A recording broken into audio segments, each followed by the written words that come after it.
ತಮಿಳುನಾಡಿಗೆ ಕಾವೇರಿ ನೀರು ಬಿಡುಗಡೆ ವಿಚಾರದ ಸಂಬಂಧ ಸುಪ್ರೀಂ ಕೋರ್ಟ್ನಿಂದ ಸಿಡಬ್ಲ್ಯೂಎಂಎ ಆದೇಶ ಪಾಲನೆಗೆ ಸೂಚನೆಯನ್ನ ಹೊರಡಿಸಲಾಗಿದೆ.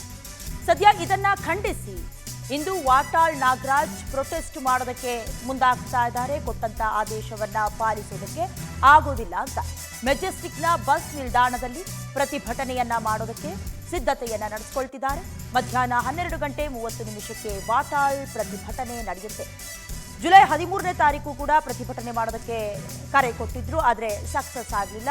ಈ ಹಿಂದಿನಿಂದಲೂ ಕೂಡ ನಾವು ನೀರು ಬಿಟ್ಟಿಲ್ಲ ಅಂತ ಹೇಳಿದ್ಮೇಲೆ ಪ್ರತಿಭಟನೆ ಬೇಡ ಅನ್ನೋದಾಗಿ ಕೂಡ ಕೆಲ ಸಂಘಟನೆಗಳು ಹಿಂದೆ ಸರಿದವು. ಅದಾದ ನಂತರದಲ್ಲಿ ವಾಟಾಳ್ ನಾಗರಾಜ್ ಅವರನ್ನ ಪೊಲೀಸರು ವಶಕ್ಕೆ ಪಡೆಯುವಂತ ಕೆಲಸ ಕೂಡ ಆಯಿತು.